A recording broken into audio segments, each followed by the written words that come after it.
Hey, everyone. Welcome back to the podcast.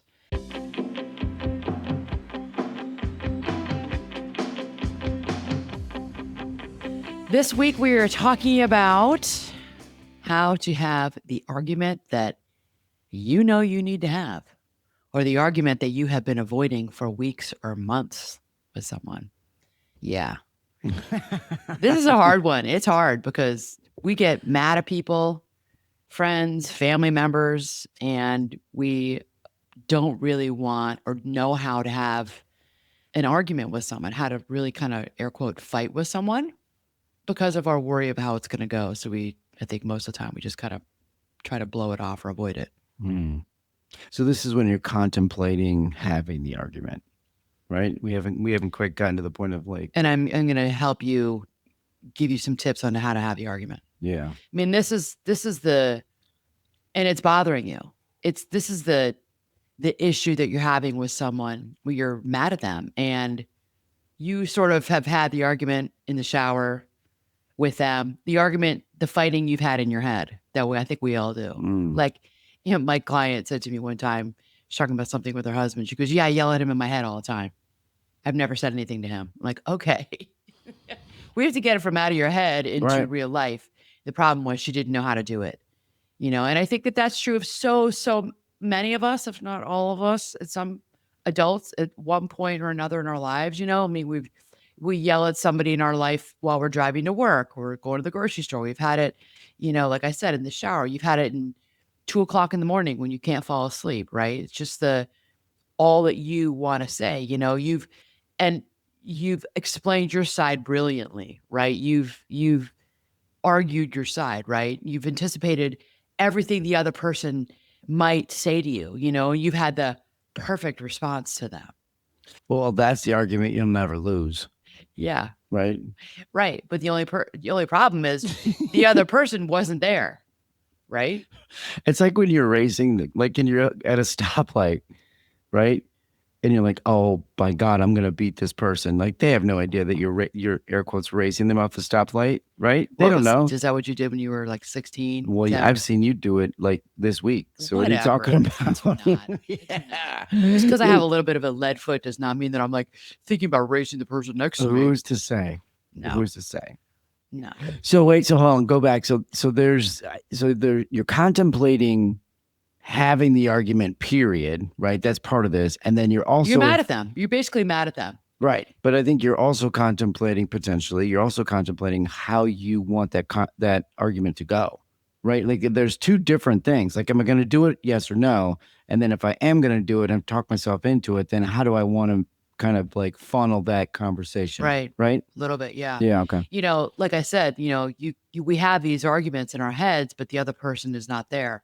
Right. So, and it's 3 weeks later, someone's bugging you. They're bugging you. They're getting on your nerves. There's one thing that they did, one slight, now maybe another slight towards you. Now maybe you're offended or you feel a little insulted. They're irritating you. There's something that's like, oh, why they say that? Why do they do that? They're not right. That was an obnoxious comment. Yeah. I hate when they act that way. I hate when they say that, right?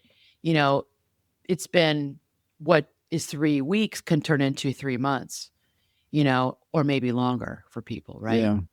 Isn't there like a slice of this too? Like if it goes 3 weeks, I mean, to me, that seems like an eternity, but like what it's doing inside of yourself. Yeah. Right. Exactly. It's ripping you to shreds. Especially with people you're in intimate relationships with, like your spouse or your life partner. Yeah. I don't think maybe with your adult kids or your like daughter-in-law, your son-in-law, your brother-in-law, I think that it can really eat away at us. Yeah. I think it's sometimes it's more with family, or it could be like a best friend, someone you're really close to, right? A best buddy, someone like, I can't believe they're acting this way, And maybe there's somebody that like you love them and you're good friends with them, but they don't do debates or arguments very well. And it's like, I know how they're gonna get, I know how it's gonna be. Well, yeah, for sure. So we're gonna get into that, right? But here's what happens: is we are annoyed and we start acting differently around them. This is what we're not the same. We become evasive. We avoid them a little bit. Yeah. We don't text as much. We don't send those funny memes as much, and what we also do is we start to keep score in our head. We replay things in our head and we kind of keep score about, well, okay, so I didn't do it that bad. Like, okay, maybe I did that back too, but that was worse. That was worse. I mean, they were being really rude. I wasn't being rude on purpose, you know, or we just go, it's not worth it. I think a lot of people do this. It's not worth it because I care about them and I want a relationship with them and I see them like every, month, every Sunday for football games. They come over, or I see them with family events, or I see them at mahjong each week. I'm just going to let it go because, it's not worth it to me. That's what we say, right? Yeah. Except you're not letting it go. You haven't let it go, right? You just decided that you're just going to carry it by yourself inside yourself, right? You Well, know, you kind of lean, I think we do this too, right? We lean into the logistics and we use that as the excuse. Like, right. well, I haven't seen this person in 2 weeks. Well, maybe part of that is you didn't really want to because Yeah, you wanted to avoid this, right. right?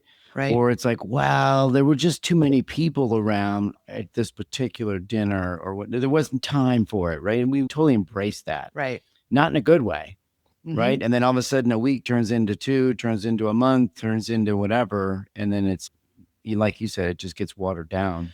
Yeah, so today this episode is about how to have the argument. I'm going to coach you through Mm. how to have that argument that you've been putting off for weeks, maybe months, all right? And I'm calling it an argument because I think we become a little too afraid of conflict. I think that conflict has a negative connotation in confrontation, and we become afraid of it. And oh, I don't want to have conflict. Mm. I don't want to confront them. I say this all the time. Say it to my clients. Confront in Latin means to turn and face. So that's what it is. It's just to turn and face something that you are dealing with, or an issue that's coming up for you in your life, right? That's all it is.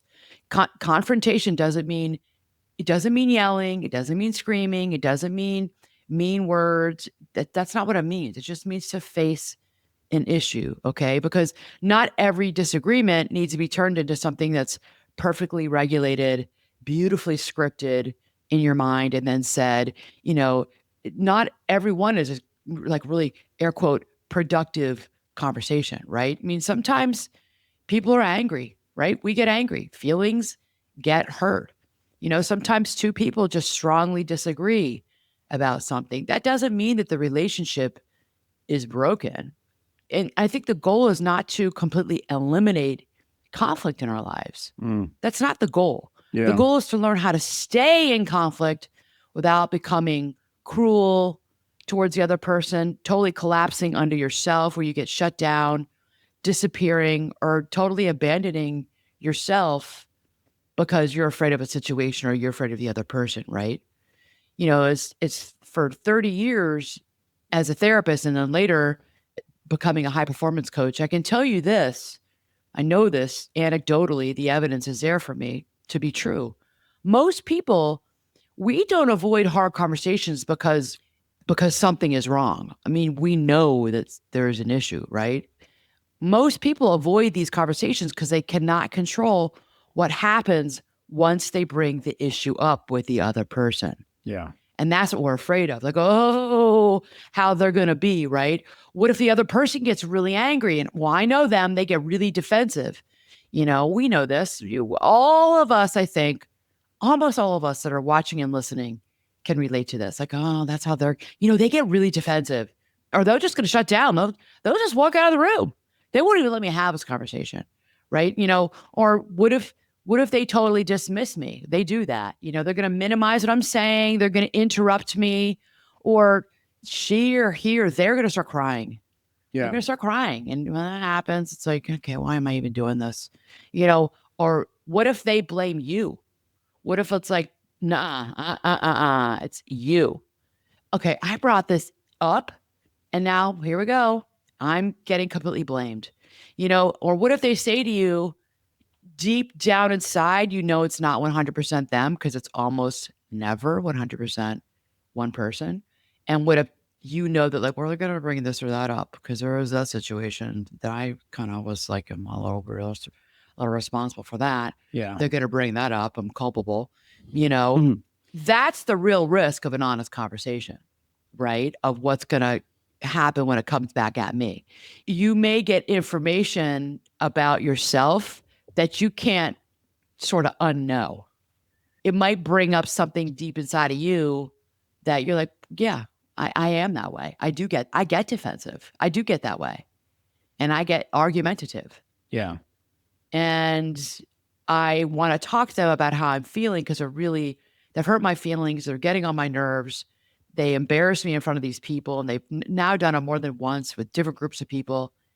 But then if I have this argument, or debate with them, they're going to tell me about me. And I don't really want to do that. All right. Not that, okay. So go ahead.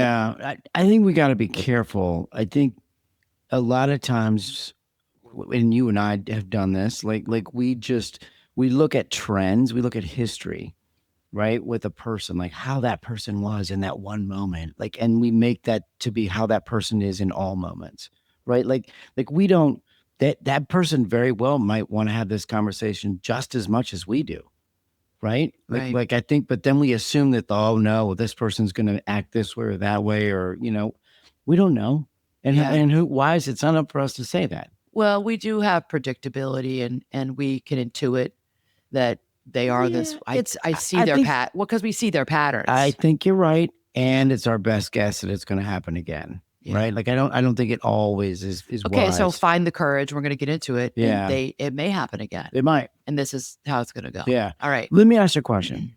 How much of an influence does social media have on this?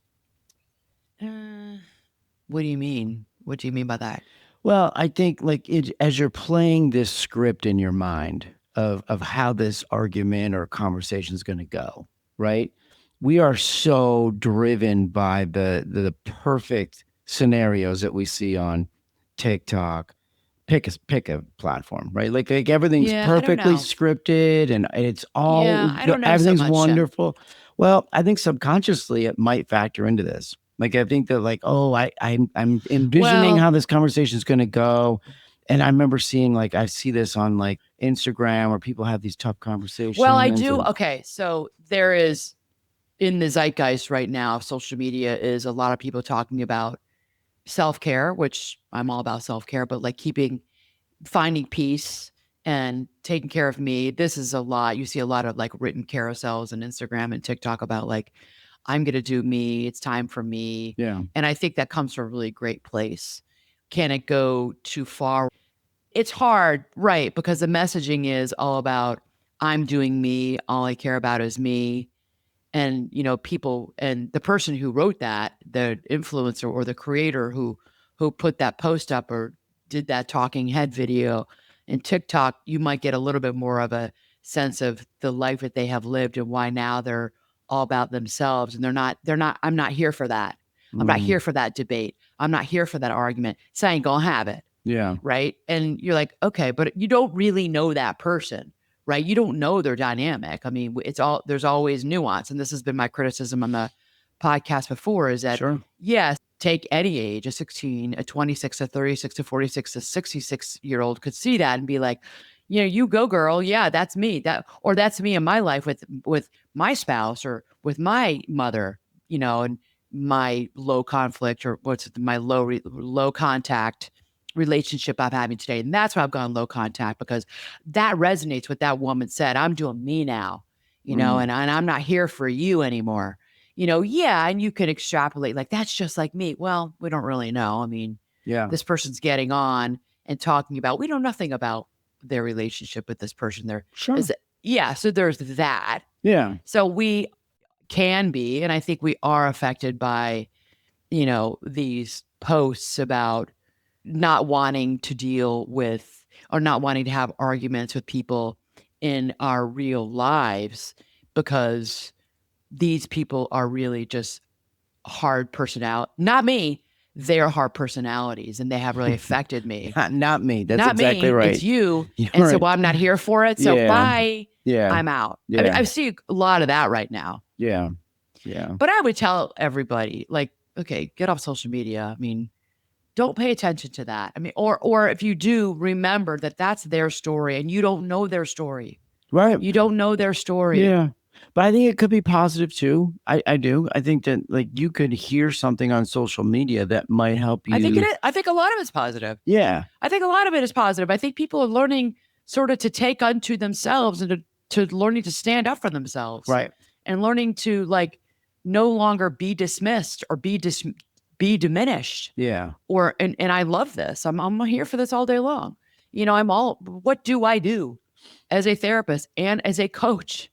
In both of my practices, I'm here to help people find their voice. Find your voice, speak your voice, Yeah. step up, find courage. You have the capacity. I talk about in the podcast all the time. So I'm here for that all day long. Yeah. Yeah. But there's nuance. There is. Yeah. And I would say just it's not going to be this perfect conversation, No. as you see it portrayed. So just be careful. Like, Yeah. don't set yourself up for complete disappointment, right? When it doesn't end that way you wanted it to, because that's the way you saw it on social media. Like, okay, well, that's staged. Sometimes we Mostly. have to do Yeah. it. It's like, be careful, right? Yeah. Okay. Well, you got me thinking like when you and I have gotten into fights with each other, I think we try to resolve it in one conversation. There have been times when it's had to be like to be continued. We have had to have a part two. Usually when the kids were younger. Like we were really mad at each other. We had a big issue or things were building up and we couldn't finish it because somebody was coming like mom, like somebody Yeah. was maybe we shouldn't have had it in the moment that we had it. We were so mad at each other and we like were up in the bedroom, Right. usually up in the bedroom talking, but somebody needed to be driven to school or something. Somebody's coming in the room Yeah. and we had to do a part two. It was never ideal. I don't think either one of us liked it. We just wanted closure to finish it out. You're talking years ago, but yes, you're right. But there were times yeah, we yeah, for couldn't sure. finish a conversation. Yeah. But Okay. but that's a wonderful point. Like closure. You tried Quicker closure is better. get closure, of Yeah, course. Get yeah, closure on yeah. these arguments or Yeah. these fights you're gonna have. Okay, so avoiding conflict. I mean, I think that for all of us who have and are avoiding conflict with someone in our lives, you need to know that that is not preserving the peace. I mean, that's important. People would say to me, "Anna, I just don't want to create a problem. I just don't want to make the problem worse." Here's the thing, the problem already exists. It's there. And don't think Mm. for a second the other person doesn't know that it's not there. They know it. They know it. If they have half a brain, which we do, the other person knows that there's an issue. They're just acting like there isn't one too. The conversation that you're avoiding is often already showing up in your tone of voice with them, in your distance. They know this. They see it. Your irritation, your lack of affection, you've pulled back, your sarcasm, their sarcastic statements that you're making.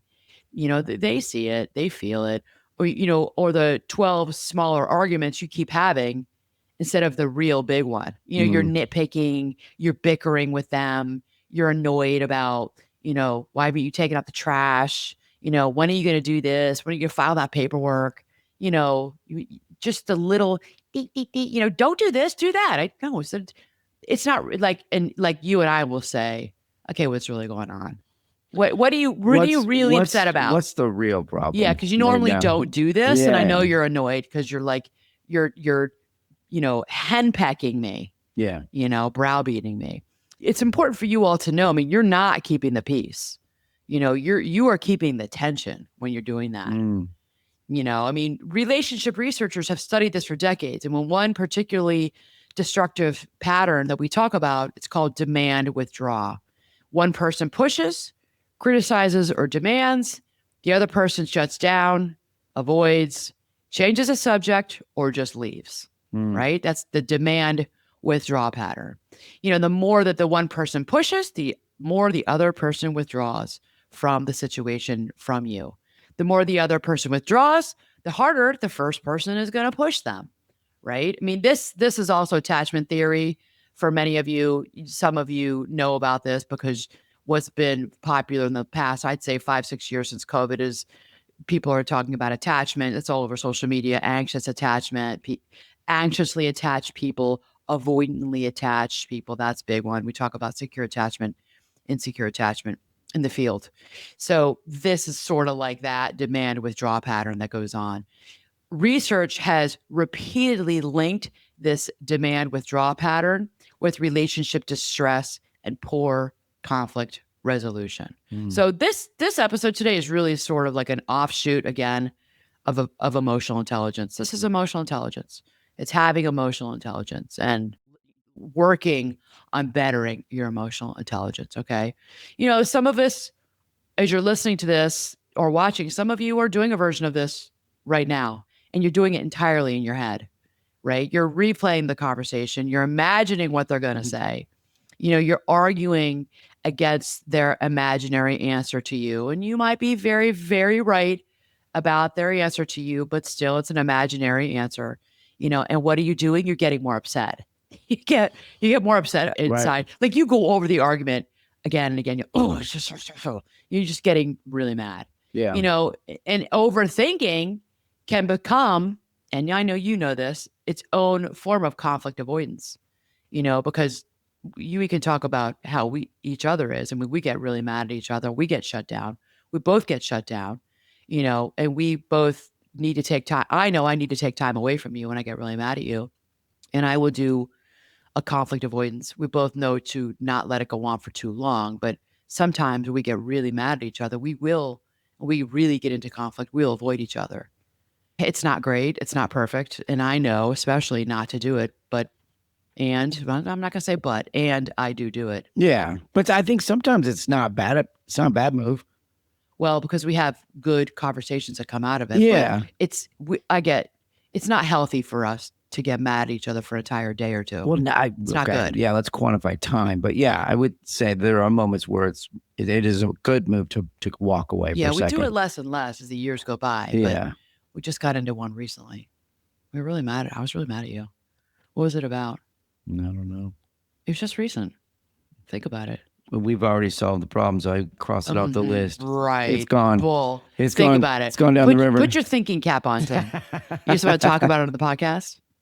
No, I'm good with talking about it on the podcast. I honestly don't remember what it was. I don't know. It was just a recent one. I was really mad at you. But we got through it quickly. Yeah. It'll come back to me. It'll come up in this episode, believe me. Good. If I can remember it, we're going to talk about it. Good. Okay.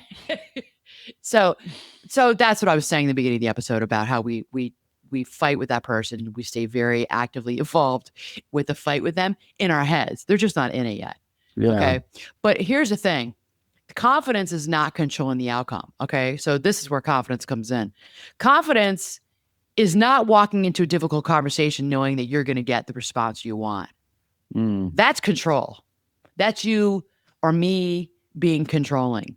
Confidence is knowing that you can handle the response that you're going to get from this person. You can hear something disappointing without completely falling apart or shutting down or going to attack mode. You can hear something that you don't like that makes you really uncomfortable, like, and stay calm enough to speak clearly. That's you staying regulated and calm, that you can hear and you can speak clearly to them. It's you recognizing when the conversation is going nowhere. There's that too, right? Yeah. We've had that. Yeah. We've had these arguments. It's like, this is going nowhere. We are going in circles. You're just spinning wheels. Because we're both dug in. Point. We're both really dug into our positions, right? And recognizing it and acknowledging it and saying it out loud to each other. Yeah. It's confidence is you being able to apologize for your part without taking responsibility for the whole thing. And also saying, yeah, I am sorry for that. I did do that, right? And or you setting a boundary. That's confidence. You can set the boundary and you can leave the conversation with more information than you had before, even if you don't leave with agreement. It's okay. I see that. I can see my part in that. I don't completely agree with you. I disagree on these pieces, but I will own that.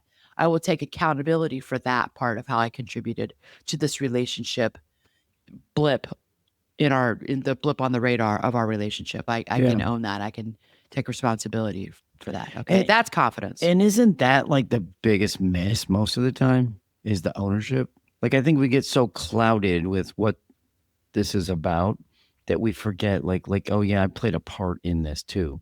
Yeah. Right. We're so like on the offensive of like trying to prove that the other person's so wrong that we don't take a step back and just a second. We've said this before here. We've had this in so many of our conversations that we've had on the podcast. I mean, yeah, because the more that the person defends and sort of like puts their armor up, puts on their shield and puts their wall up and puts their armor up, the madder it makes us. Yeah. It's like, especially if you're the one who brought the conversation up. If you're like, we need to talk, or I'm going to talk about this, can we talk about this? And the person just gets defensive, we get more and more mad. Yeah. Right? Yeah. And that's what often happens. And that's why people come to me. I coach them up on this because they are like, I've tried this, Anna. Yeah. I tried it on my own. They just get more defensive and I get more mad at them. And I'm trying to make them see my point. Well, you can't make them. Right. But there are different ways that I can coach you up on how to have this conversation again. You have to have this conversation again with them. And it might be again. And it might be again. You're going to keep at it. Yeah. You're only responsible for your part. Now, yes, are there people in your lives who completely like, nope, not doing it, and they won't? Well, yeah, then we have that, and we have that conversation about what you're going to do with that person in your life. Because there are those individuals who they're shut down enough or repressed enough that they don't have emotional intelligence. They're not psychologically minded.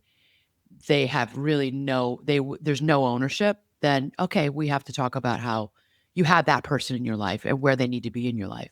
Because not everybody gets to be in the first 10 rows in the theater of your life when you're on the stage. Some people don't get to be there. Like I say all the time to my clients, if any of you are a client and you've listened, you're like, oh, yeah, I love this analogy of the theater. Some people need to be out in the lobby of the theater. Some people need to be on the street. Not everybody gets to be. Who gets to be in your front row? Who gets to be in the first 5 rows? Not everybody gets to be there. Right. And there are people in our lives that you can't have these conversations with them. And maybe they have a personality disorder and you don't know how to deal with it because I think lay people have never been trained in how to deal with a borderline. Those are difficult personalities. People who are emotionally immature. They're hard to have these conversations with. They're so immature and they're not psychologically minded. They don't have an interest in changing or growing. And because they're immature, they're like, no, no, not me, not me, not me, not me. I'm not doing this. I'm not doing this. Yeah. Because they have spent no time in maybe it's therapy or sort of some self-reflection. They've never been able to look at themselves and they're not going to start today. That's a different conversation. They don't want to look at themselves. I'm having a different conversation with you. Yeah. If I'm your coach and if I'm your therapist, I'm having a different conversation with you about those people. Okay. These people that I'm talking about, that we're talking about for today's episode, are people that are workable, that they do care about you and they love you. You love them. And this is something where you're like, yeah, I think I could do this with them, or I'm going to give it a try. Yeah. Okay. Sometimes you have to have these conversations before you realize I tried, and people come to me and I tried with them. All right, you did try? Yeah, like I've tried and they're not doing it. Okay, so what are we seeing? What's the result? We're seeing that maybe there's some immaturity there. They have no interest. They're more interested in their own self or their ego. They really don't want to, they just can't do this. Yeah. So those are the people that you have to back away from in some way. Yeah. In some way. Okay. So I'm going to give you power moves. We're going to move right into power moves. Power move 1, figure out what you are actually upset about. Okay. So let's go back to you. Figure out, what are you really mad about? So before you have a conversation with this person, this is your work that you need to do on your own. I want you to separate 3 things. What happened, what you made it mean, and what you need now. All right. Replay this. If you're walking the dog, you're driving the car, go back and write this down. What happened, what you made it mean, what you need now. So let's say your partner, your spouse has been working late and staring at their phone through dinner. Like, okay, they're working late every night. Now that we're sitting down, we're at a restaurant, we're at the dinner table at home, we're in the kitchen, and they're like on their phone. What happened? They worked late 4 nights this week and were on their phone during dinner. That's what happened. What did you make that mean? Okay. What I made it mean was I'm not important to them. Work always comes first. And they don't want to spend time with me. That's what I made it mean. Okay, those are valid thoughts. What do you actually need? So what do you need? I want us, okay, Anna, mean, I want us to protect a couple of evenings a week and eat dinner without our phones. I want a couple of nights to be about the two of us and our family and to put their freaking phone down. A couple nights, could we do that? I know they're working late. I know that. Yeah. I know there's a lot going on. I know they're doing it for our family. I get that. But this is what I want. Yeah. Those are three different things, though, right? So most arguments that go off the rails because we skip right over the actual behavior and we go straight to their character. And if you want to get somebody defensive, do that. That's not wrong. Right. Yeah. Because you're going right for their character. You're trying to make a point and you're pleading with them. Yeah. But when they're the person like, I am working my butt off. Let's stick with this argument. I'm working my butt off here. And I have to be on my phone because I'm getting texts from the team and my boss is going to call and I need to make sure I'm on top of it. If this, I got to read through this contract again, whatever it might be. Well, you, the upset partner, you're not talking to them about their behavior. You're kind of ripping on them as a person, their character. They forgot something, so they don't care, right? They didn't call, so now they're selfish. This is what we're making it mean. They questioned your decision about something, so now it's like they don't respect you. This is what we've made it mean. And there's no judgment here. No judgment, because I know I've been on the other side. I have done this. You didn't ask me questions, and I have made it mean something about you. I have. Right. You've probably done it around me. Right. But I've done it about you. Yeah. And you know it because in the later I tell you. Because what? I tell you Oh, yeah, what I make it mean. I tell you what I made it mean and what I thought about you. I do. I do. I have. I've been like, that's your character. Well, and yes, this is perfect because then what's my response? Like I've said it to you this week for sure a couple times. Okay. Right? Like you can't paint with that big broad brush. You always say that. Right? Like you can't make this isolated thing represent all things. Right? Like that's risky. That's because I really want you to hear me. Yeah. And then I get really mad and I start lumping all my complaints about you into one big lump. I do. I put them into one bucket. Right. And you say that to me. I'm like, okay, fine. All this unfair fighting, right? All this stuff. All the unfair all fighting. This stuff you coach people not to do. Like you're pretty good at it. Yeah. Hey, I am not perfect. I do these things. I do. And I know it. And then you call me out. I'm like, fine then. But I think my name's Anna. Hi, Anna. Hi, Anna. I have a problem with extrapolating issues into one big, huge lump sum about Tim's character. Okay. Yeah. Okay. Don't do that. Okay. It's funny. I'm going to try to stop doing that. Yeah. Well, I get really mad at you. I do that. Yeah. And you will say that to me and it sort of knocks me off my ledge because I get on my high horse. Well, and knock me off. And you're not unique to this. I mean, I think we all do this, right? I think the important part is the repair. Yeah. And this goes back to Gottman. The important part is that we do make a repair. Sure. And you call me out and I have a strong personality. I have strong convictions, but I'm also willing to be told I'm wrong. And I'm also willing, of course, you and we say, sorry, I'm shedding right now. I'm pulling hair off my head. I'm willing to say I'm sorry. We both are. And I'm willing to, and then like after I've like vehemently told you all the things I'm mad at you about I just need to say it. And then you tell me I'm like, generalizing. I'm like, yeah, I kind of was generalizing. But I wanted to say all those things. Now I feel better. Okay. We do. I think women do that a lot. We do.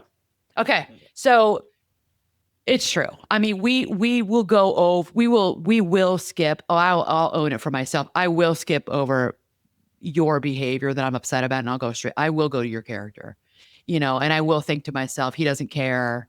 He's being totally selfish about this. You don't respect me, So before you talk, before Anna, talk to you, Tim, but before any of you talk, ask yourself, what do I know and what am I assuming? So what do I know? What are the facts of the situation? What is the situation? What are the facts? And what am I assuming about it? So I want you to name the actual emotion, not just some generalized broad brushstroke of I'm upset. Okay, you're upset. We know you're upset. Are you hurt? Are you embarrassed? Are you angry? Were you made to feel unimportant, disappointed? Did you feel taken for granted? So the research out there, the research on affect labeling, which is what that is, affect labeling, has shown that simply putting emotions into words can reduce emotional reactivity. So find the words. That's affect labeling. Really, really important. I remember a few years ago, I was really upset with the boys about something. Yeah. Something I don't know. I was really upset with one of the boys, one of my stepsons, and I think I felt slighted. I felt less than. I don't know what it was, and I don't know if it was directly about them. I think it was something with a step being a step situation or something with their mom's side of the family or their mom. And I said that really, when you do that, I said it really hurt. We were arguing. I was arguing with one of them, and I said it really hurts my feelings. It just hurts my feelings. Mm. So that was affect labeling. And did it take the gas out of the whole argument? Because he was like, "Oh, okay." Like I showed vulnerability to him, and then it just deflated for both of us. It deflated the energy of frustration, and anger for both of us.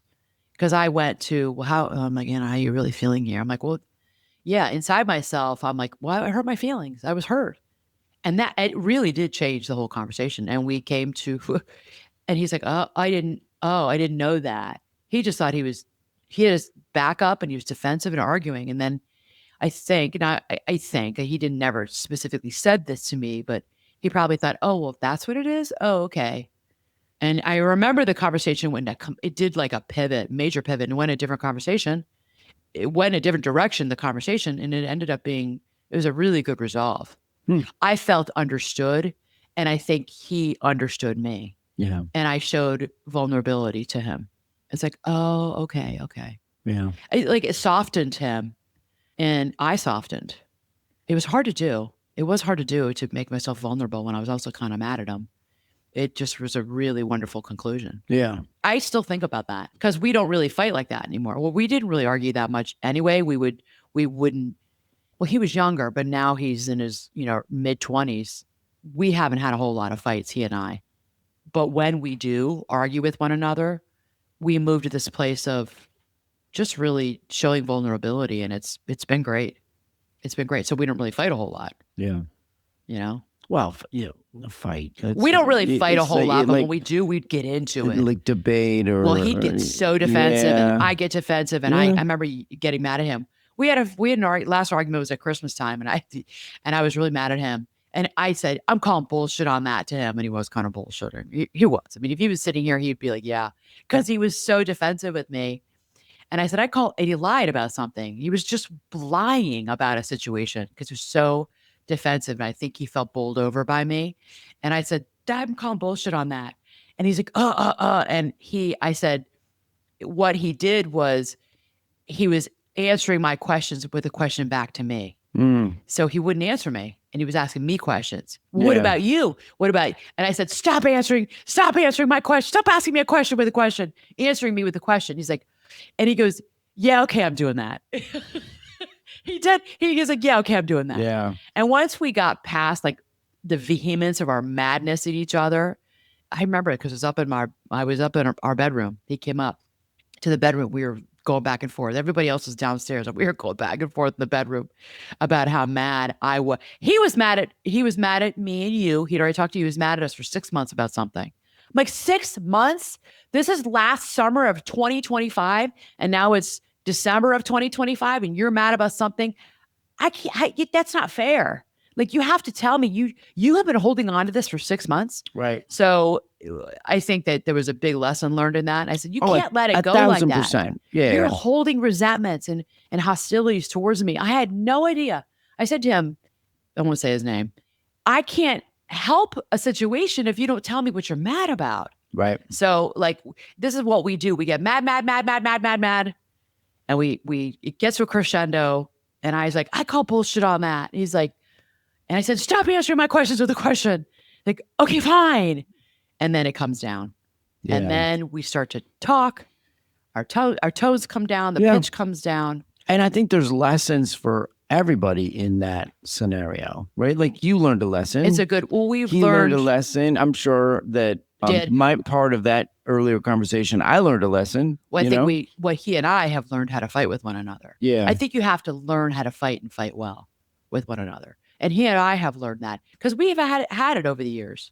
We do this with each other. So here's the thing.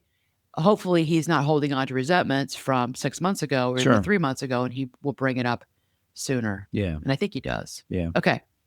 So, affect labeling, name what it is you're feeling. So, before you enter a conversation with someone, finish this sentence. The part of this that is most upsetting to me is, write that down. The part of this that is most upsetting to me is dot, dot, dot. Write that down for yourself. What is it? Mm. That is usually where the real conversation needs to begin for all of us. Okay. Power move 2. Know what you want. Know what you want. Do not start the conversation with someone until you know why you are having it. Okay. Really important. Do you want an apology?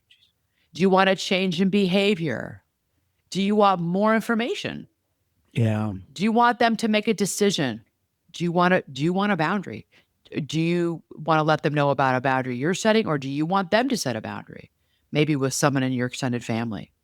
Or do you simply need to say something because staying silent is changing how you feel about the relationship? Like, it's affecting me and it's affecting how I feel about this relationship by not saying anything. And we got to talk because I can't keep doing this. Yeah. It's really I don't think you realize how much it's affected me in this relationship. So, and here's one goal I want you to stop having. Okay, everyone. I just need them to understand. You cannot force understanding, right? You cannot force remorse on someone. You cannot force someone to agree with your version of events. And I know this is really hard for so many of us because you can't force this. You can't make somebody feel remorse.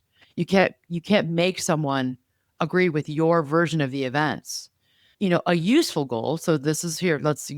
I'll throw you a more useful goal. It might sound more like, okay, I need us to agree and how we're going to handle money. For example, let's use money. I need us to agree on how we're going to handle money going forward. I need to know whether you're willing to work on this. Are you willing to work on this? I need to tell my friend, I need to tell Susie, I need to tell Joe that those comments that they're making or that they made were really hurtful to me. Mm.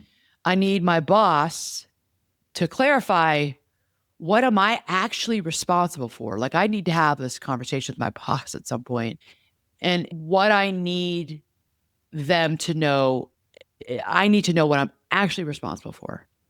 I need to tell my kid, my 24-year-old son, daughter, that I cannot continue helping financially in the same way. We have to have this conversation. They need to know that's what I need. Yeah. That's what has to come out of this. I cannot keep giving them money.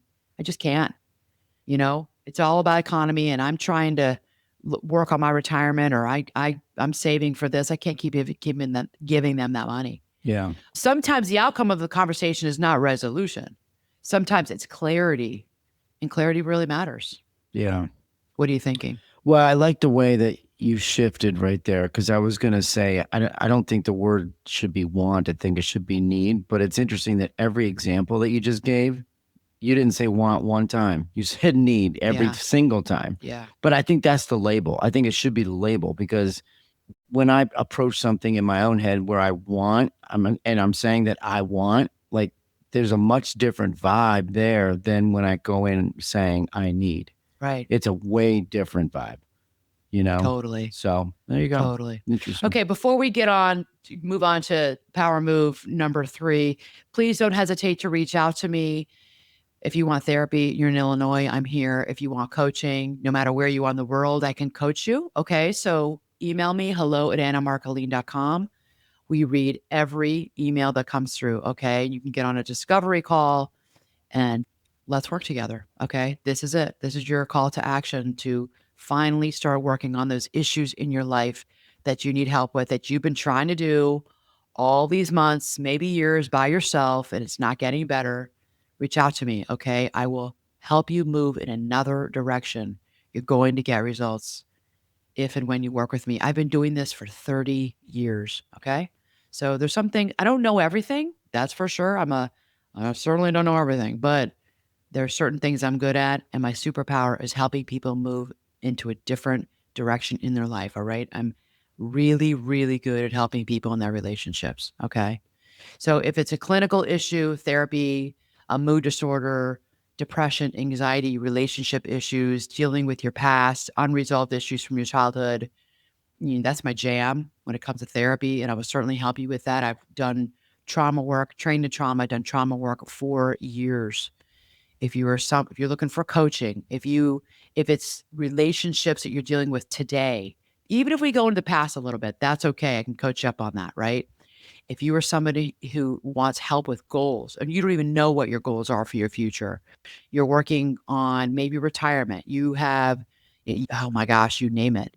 You're dealing with illness in your life and you need help with how to do this in your present day and you want to know what the future is going to look like and you need help with helping to curate that for yourself, that's what coaching. I can coach you on, and I do draw from sports because that's my background, sports performance, high performance. Okay, that's what I do. I'll coach you up. And you may be thinking to yourself, well, I'm not a high performing person. I call bullshit on that. And it doesn't matter. I will coach all of you and use my high performance coaching to help all of you. That's the thing is I think that many of us put labels on ourselves of who we are and who we are not. And that's what the badass confidence coach is. If you know the story behind how I came up with the name of this podcast, it wasn't because I think I'm a badass. It's because of my clients that I sat across from for 20 years in my office. This is before COVID. And I thought to myself, this person's a badass and they don't know it. All the things that I listened to, all the issues that people came to me with, and all the ways that people were surviving and thriving, how they got through their addiction, how they got through their parents' addiction, living in that family with so much dysfunction, people who white knuckled it through their schooling, through their academics. And here they are now, like this farm to table chef. Here they are now in graduate school. These people who are entrepreneurs, these people who are getting through and they've got 3, 4, 5, 10 kids and they're still working on their marriage and they have a decent marriage. That is badass. Those are the people that I coach. And you are a high performer. So don't forget that. Okay. You're more, I will tell you what you won't tell yourself, but you need to hear how badass you are. Those are the people that I coach. Okay. So don't put judgments on yourself already about who you say you are. I'm going to help you say who you are because sometimes we need an outside objective person to come into our lives and remind us of how great we are, how awesome we are. All right. So that's important. And please don't forget to subscribe, rate, and review the podcast with 5 stars. Makes all the difference in the world. Okay. Perfect. All right. Oh, and if you have a question for me, if you have something you want us to talk about, email that to me too. We will talk about it, okay? We're going to do an upcoming episode in a few weeks we're going to do a Q&A. We're going to ask questions of each other, okay? So if you have questions you want there, and we're going to bring in one from viewers and listeners, some questions. So ask a question. We'll answer it on here. And ask it about your life. You can stay anonymous, and I will answer it. What kind of All right. questions are we asking each other?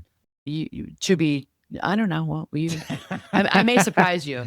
I may surprise you. But we're gonna do one all that's more about you because I think a lot of people don't know who you are.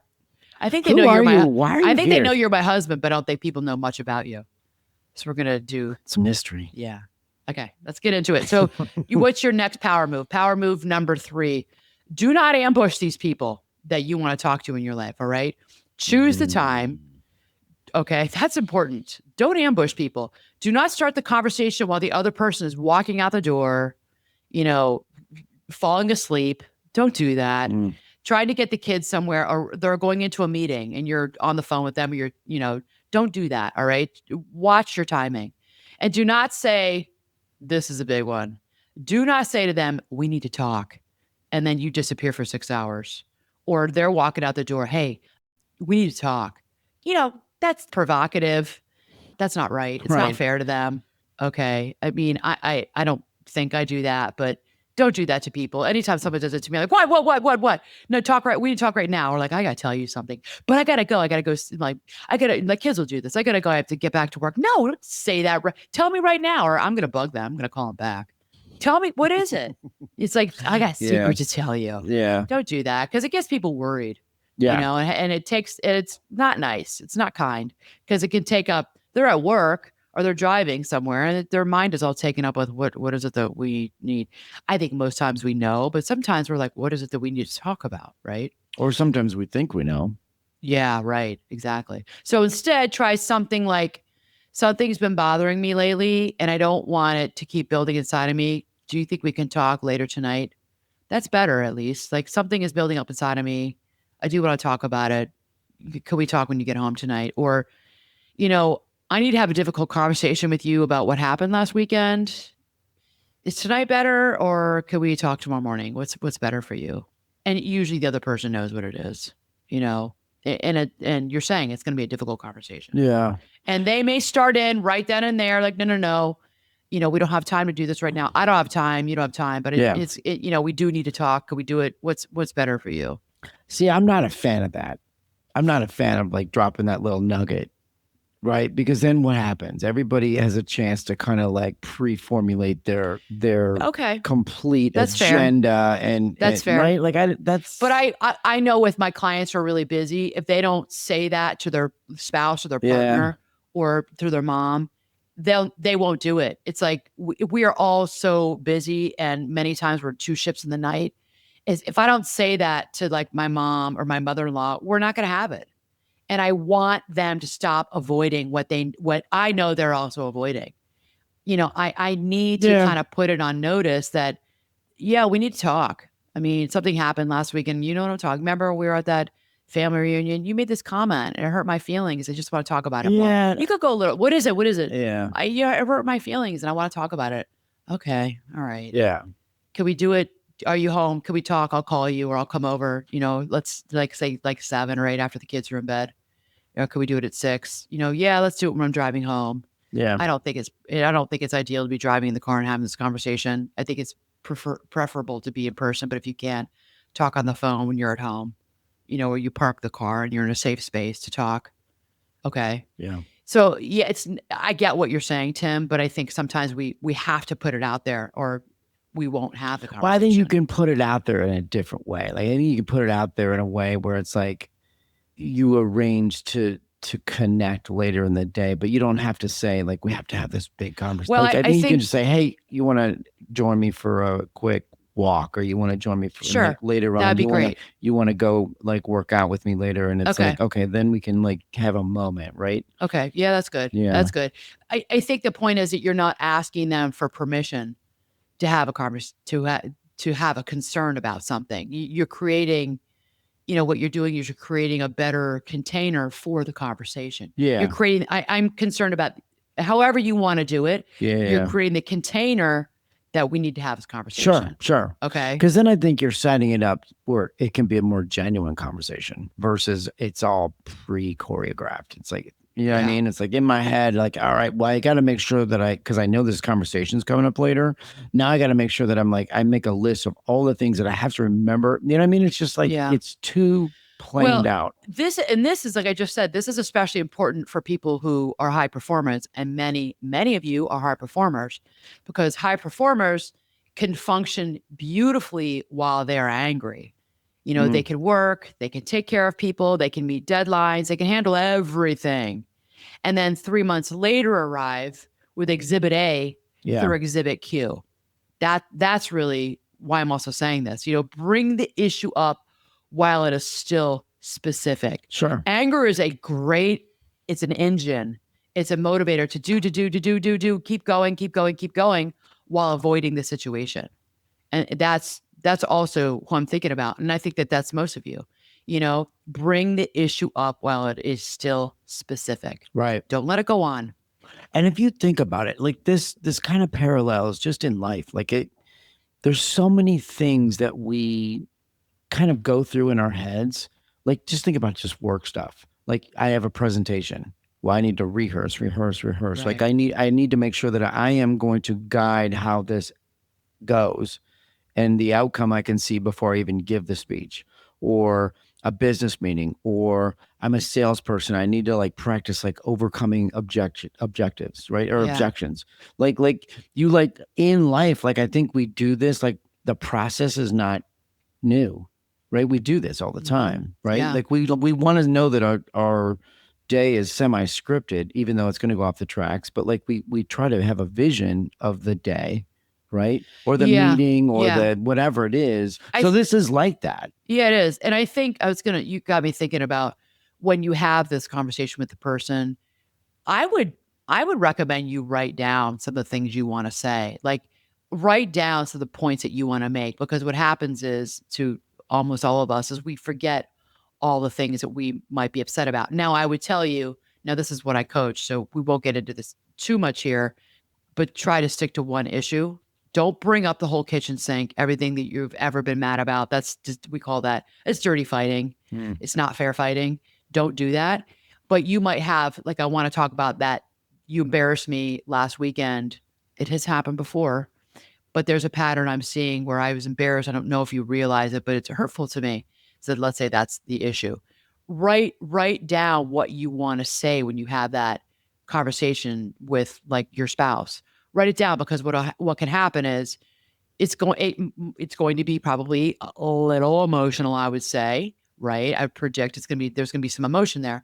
You're going to forget some of the things you want to say. So write it down. It's Yeah. okay. It's okay to have a piece of paper or have some notes in your phone Sure. and say, I wrote some things down. I want to make sure I don't forget them. Yeah. Okay. I think that's No, important. I agree with you. I mean, and I think that also parallels a lot of things we do in life. Yes, Right. exactly. Right. Exactly. We make lists, and we just so that we don't forget, or that we feel good about checking boxes throughout the day and Yeah. on accomplishments and things like that. Right, Yeah. right. Okay, your fourth power move. I want you to start soft, but stay direct. So this is really basically Gottman, like don't do the negative startup. And most of us know negative startups. We've had people in our lives, everywhere in our lives, neighbors, coworkers, bosses, friends, family, who have done this negative startup. Negative startup is they come in aggressive, they tone their voice, and you're all mad already. You're like, okay, no. I have a friend, a former person. I'm not. I don't. Not really friends with her anymore. We just are different times in our lives. Yeah. Much younger kids, but she would do that to me, and she'd be like, "What?" And it was the way she was raised, and she would just be like, "No, I can't. I can't. No, I can't do that. No, can't change plans." And it would really turn me off because she was.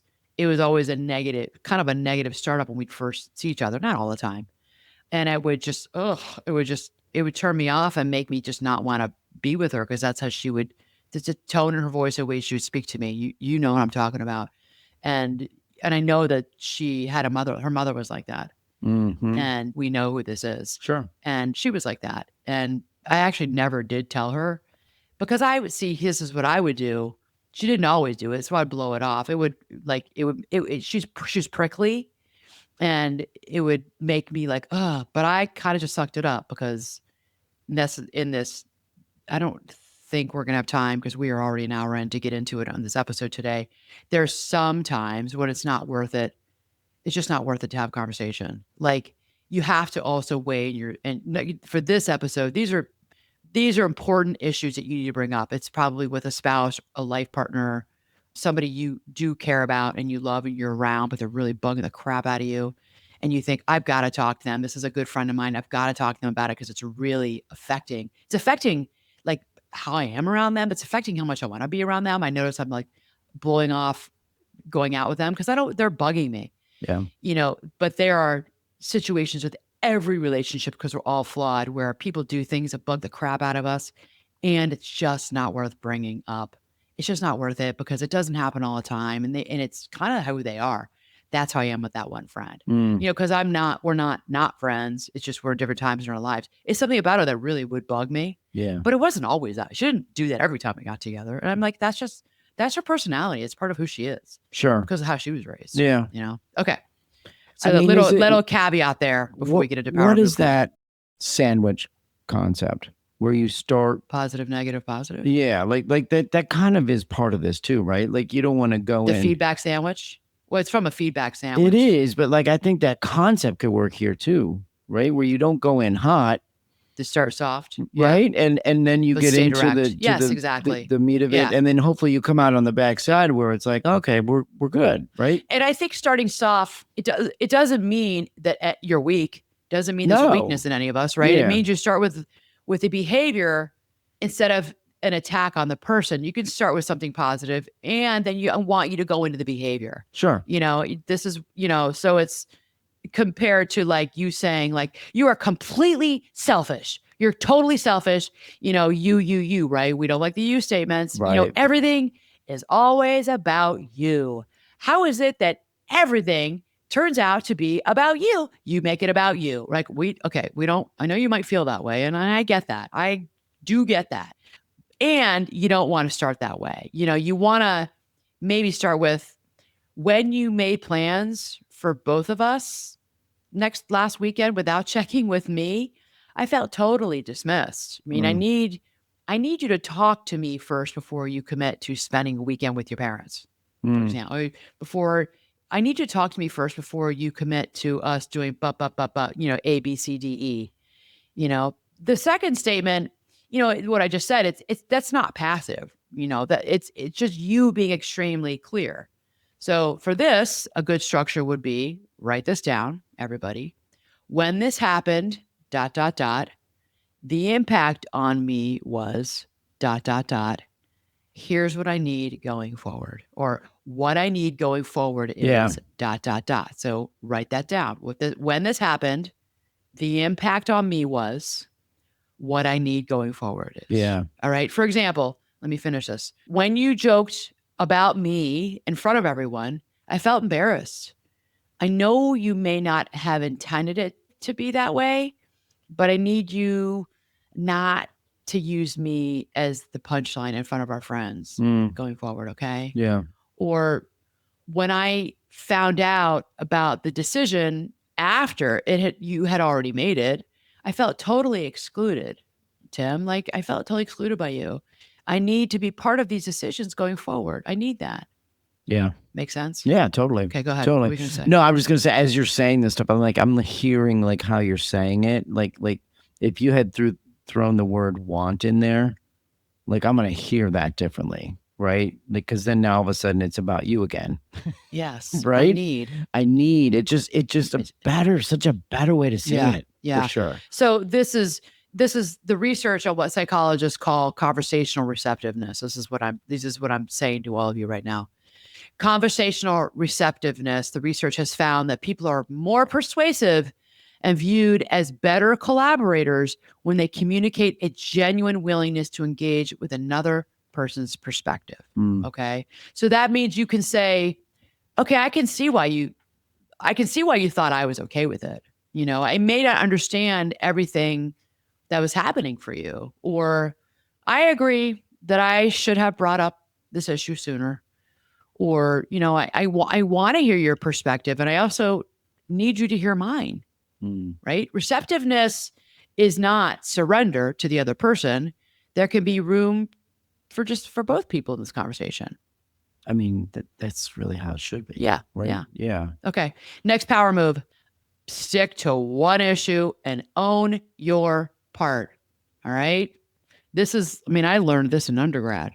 This is basic communication, but we're going to do it because I think we all need these reminders. If you have been avoiding this conversation for months, you're going to be tempted to discuss everything that's come up in the past few months or the past year. Do not do that. Do not add in Christmas 2019. Don't do that. Do not bring in their mother. Do not add in now their spending habits, their communication style, their drinking, their work schedule, and the vacation that they ruined 7 years ago. I know you might feel like doing it. I understand that. I know you feel like it. I'm telling you, don't do it. Pick one issue, and use, one or two examples. I want you to make one request and then ask yourself, here's the hard part, everybody. Here's your challenge. What is my part in this? I know you don't want to do it because I don't really want to do it either. And we got to do it. What is my part in this? So I often tell my clients to find their 10%. Maybe your part is, okay, I should have said something sooner. I agreed to something I didn't really actually want. So this is you kind of taking some ownership here. Yeah.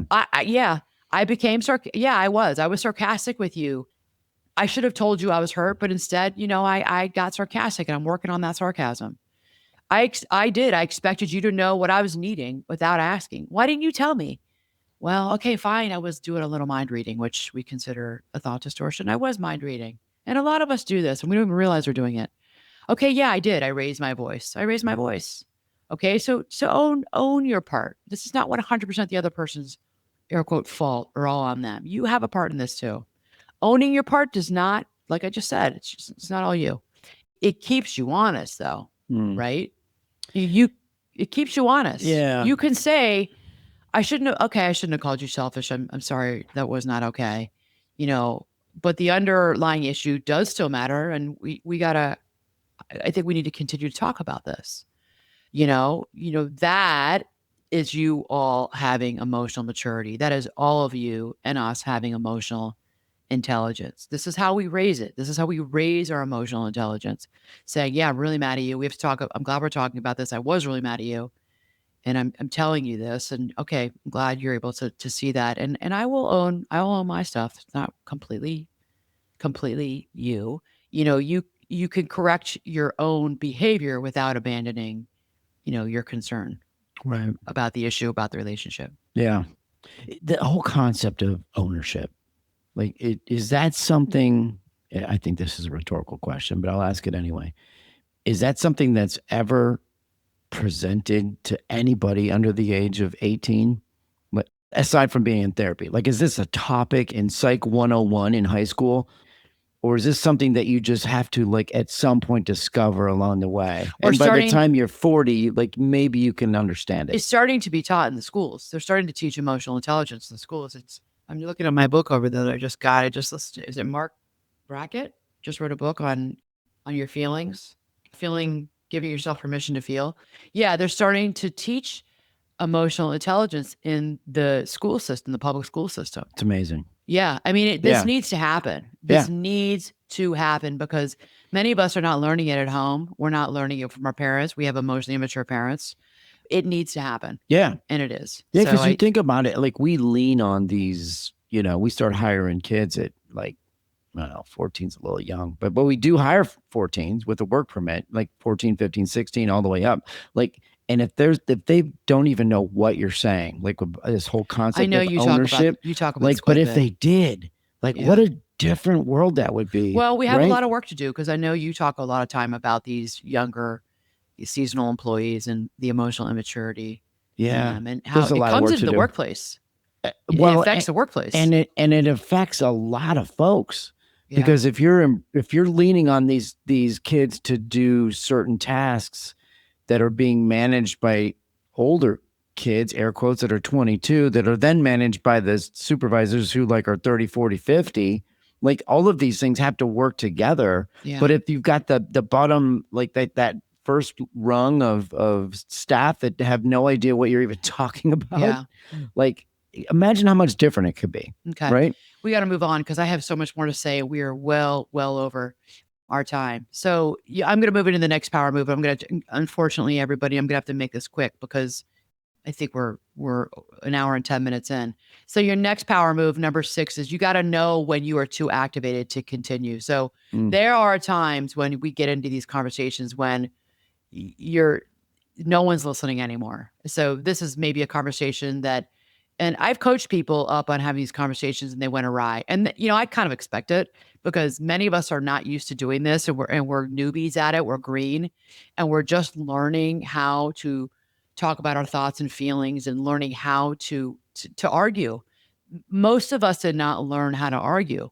And so I expect it to be like kind of a fail or like, okay, Anna, that didn't go well. All right, that's okay.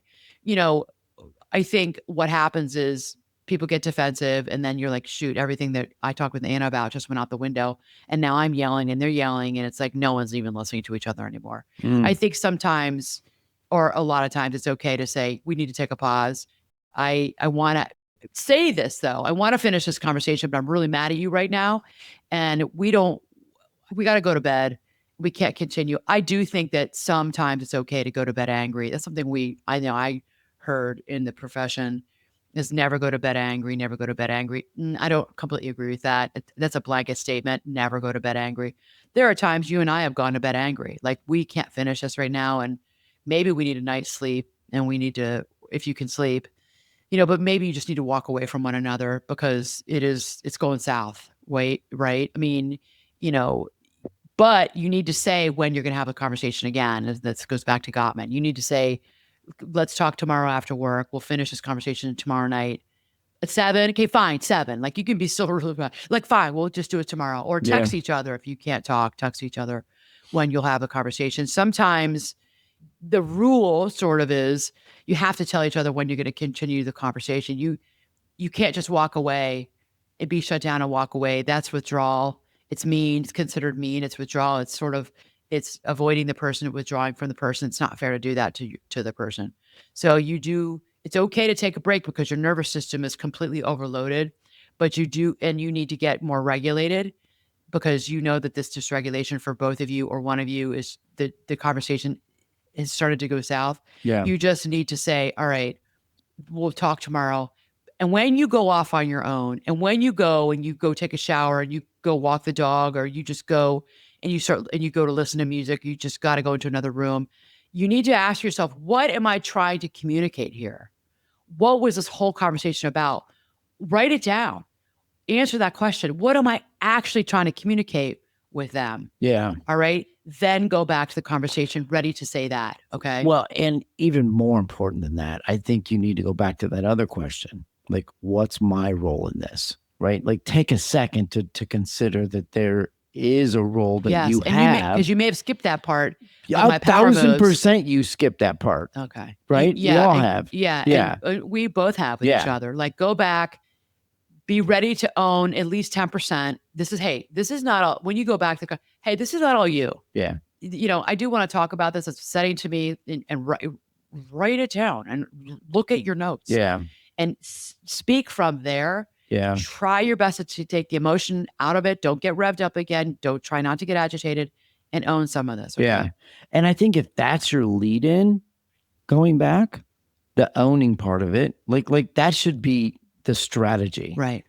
Go in with an owning attitude, right? Because that's going to soften everything up versus coming in hot, and then it escalates one more time, and then it's like, okay, what are we doing? Yeah. You know? Okay. Your next power move. I want you to listen for what is true. Listen for what is true. You don't have to agree with everything the other person says, right? But listen for the part that might be true. Now, this is on you. This is on you swallowing your pride, eating humble pie, putting your ego to the side, right? Listen for what is true. If they say to you, you've been distant too, your immediate reaction might be, it's only because you this or you that. Stop. Yeah. Stop. Is there some truth in it? Yeah. Okay.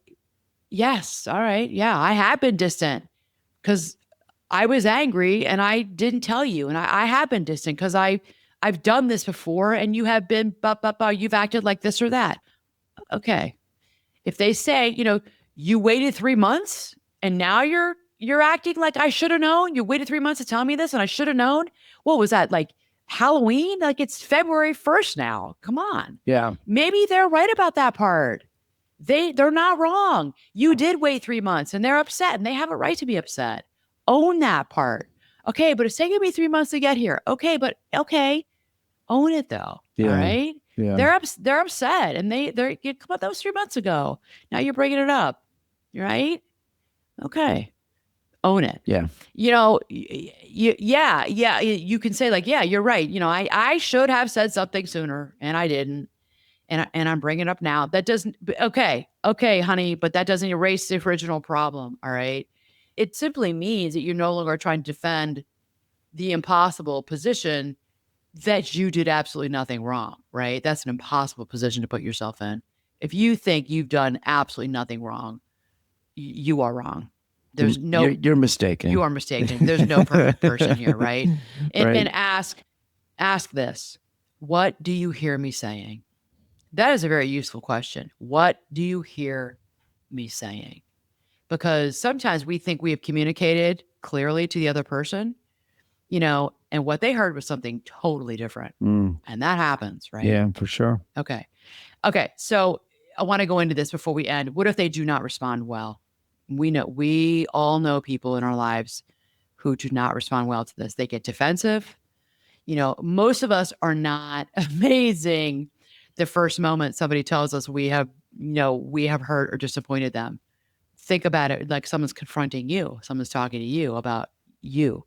I know I can think of situations, many people in my life who've confronted me about something I've done. I'm like, oh, great, what I do wrong this time, you know, you can say I'm not saying you intended to hurt me. I'm telling you the impact. Or, I'm willing to hear your perspective. I also need us to not skip over what the issue that I'm raising right now. You can say, like, think about this person that you seem to struggle with in your life, Tim. I'm not saying that you intended to be this way, so and so. You know, I'm telling you the impact of it on me. It Yeah. has impacted me. Yeah. And I don't think that's actually really good for you for this one person you deal with in your life. Yeah. I'm telling you the impact. Yeah. And this is who I am. And this is how it's affected me. Yeah. Okay.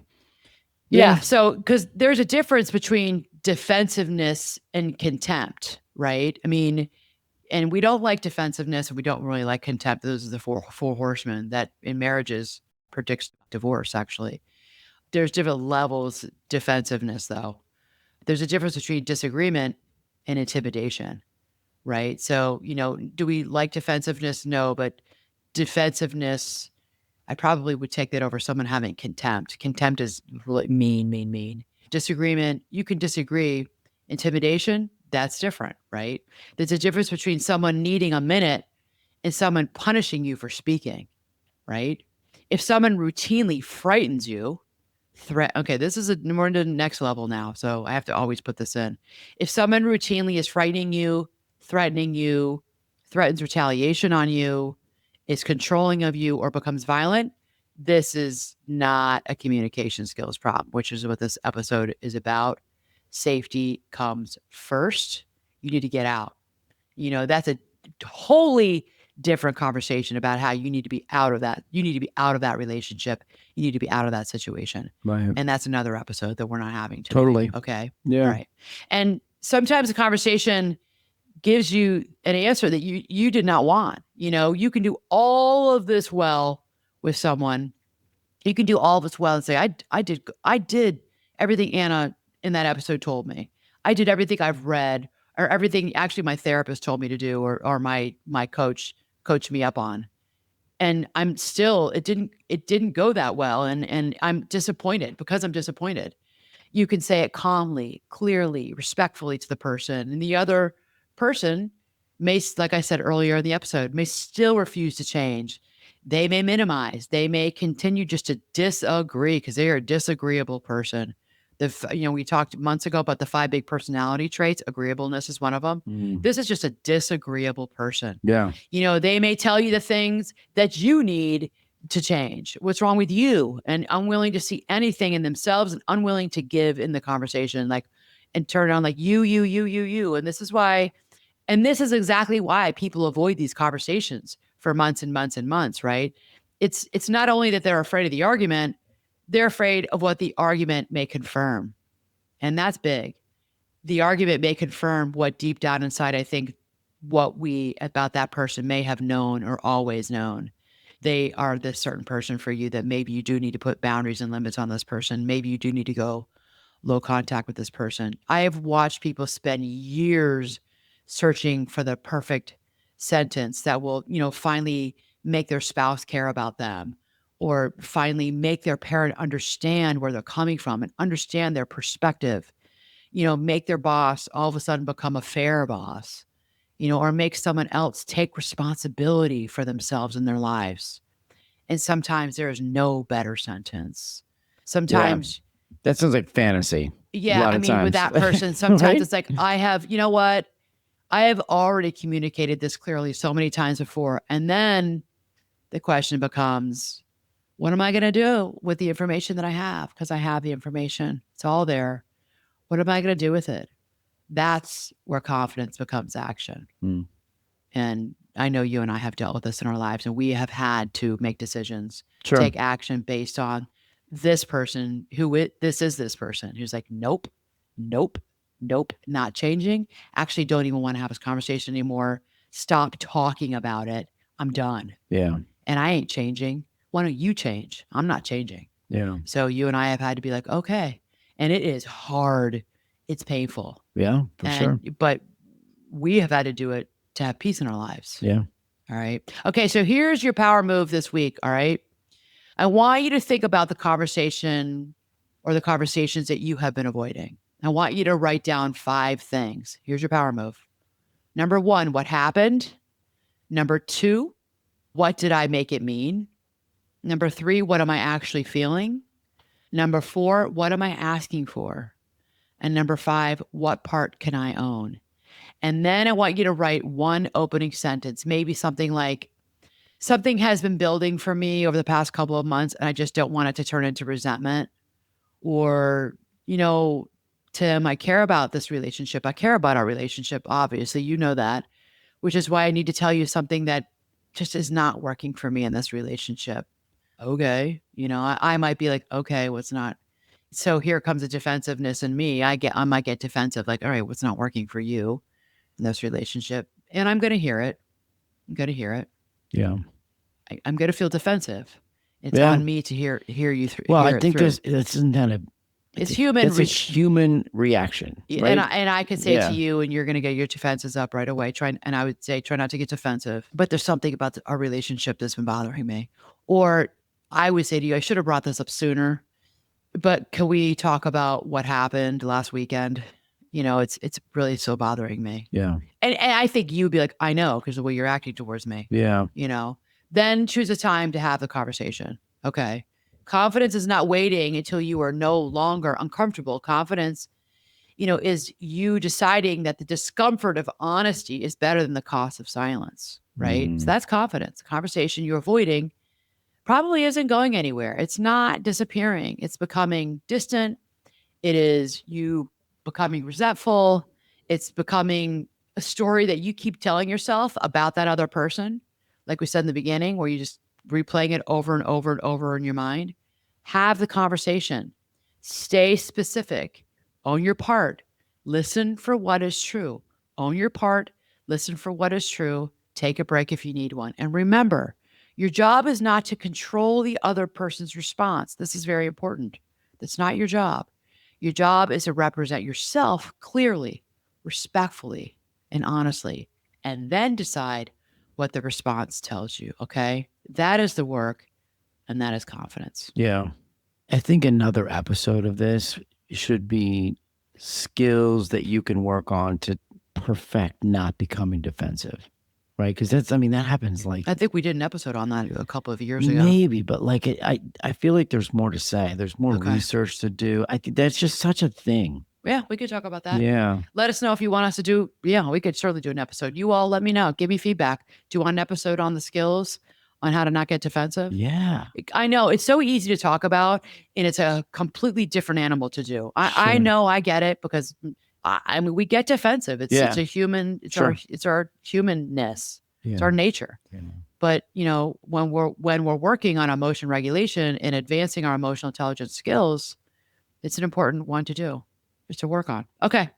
Mad love, everyone. Until next time, have a good week, and see you next time.